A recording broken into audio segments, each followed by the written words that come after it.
Greetings, St. Paul's Church. There are many verses in the Bible that talk about hope, but one of the more popular and famous ones is Jeremiah 29:11. For I know the plans I have for you, declare the Lord. Plans to prosper you and not to harm you. Plans to give you hope and a future.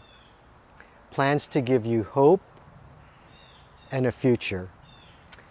I don't know how your week is going, but a few days ago, I can honestly say was one of the greatest days of my life. And having just a little hope and optimism helped me to have this amazing day in my life. Let me explain. In 2001, I learned how to go fishing. And every summer I have a really epic and amazing and incredible season of fishing. But this past summer, it was very busy, and the quantity and quality of my fishing was very low. I didn't go that much, and when I went, I kept getting these tiny 7-8 inch fish. I wasn't getting the big ones. And a few days ago, I made a commitment. I drove out to go fishing for a very big fish called a sturgeon. And I got to the spot at around sunrise at 7 a.m.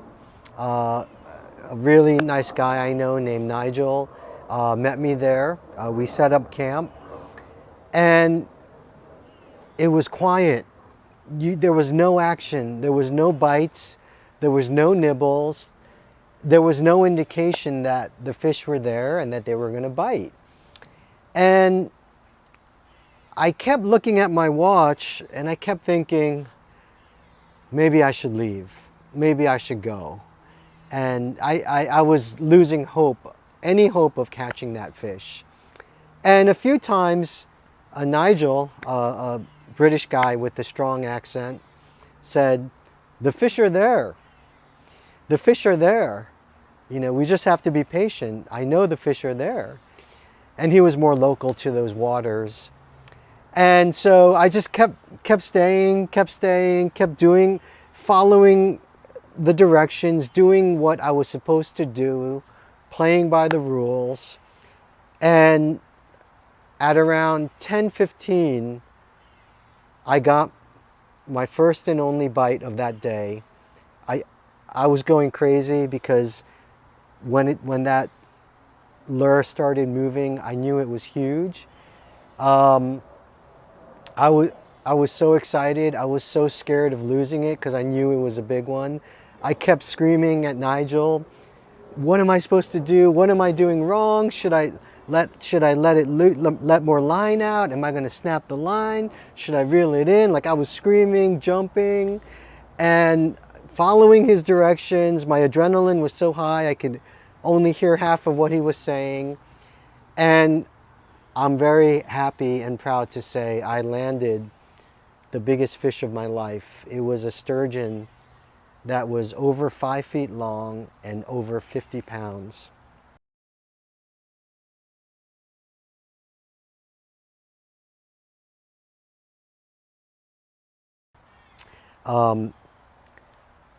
I can't even explain the level of adrenaline, dopamine, chemical imbalance in my brain, in my heart, in my body. I was just so excited and so amped up. It took me like half a day to come back down to earth. And it's incredible because if I didn't have Nigel telling me, "Hey, there's fish in the water, you just have to be patient," I would have left. I had no hope, no expectation that a sizable fish would bite. It's interesting, a few days after I caught that fish, I was driving, and I had this weird feeling of sadness. This is weird, where I was thinking in my head, I just caught the fish of a lifetime. I mean, this is more than the fish of a decade. This is the fish of a lifetime. This might be the peak of my fishing career and adventures and ambition. Unless I charter a boat with fancy gear and fancy tracking equipment and pay the captain to get me on a fish, I might not ever catch a fish this big and heavy and beautiful and noteworthy. And I don't know, it was this weird feeling of sadness of maybe it's all downhill from now. Maybe that was the peak of my whole fishing endeavor. And then once again, it made me realize, no, that's the wrong way to think. I should have hope of getting something even better. I don't want to just talk about fish. What is it in your life that you're chasing? What is that goal? What is that achievement? What is that ambition? A good and holy ambition, not a bad ambition. What is it that God has placed you on earth to pursue and chase and embrace and achieve? Because if you were like me that morning and your level of hope was just going down and down and down with every minute that was passing, you're not going to get it. Maybe you need people in your life, like I had that morning, telling you, it's there. It's within reach. You're going to get it. You just have to keep going. You just have to persevere. Hope is such an amazing power in our lives. People who have it, you could see it in their eyes, in the way they walk, in the way they talk, in their body language, in the way they present themselves. And you can see people who have lost it. And I want to encourage you, so many scriptures about hope, but do not lose hope.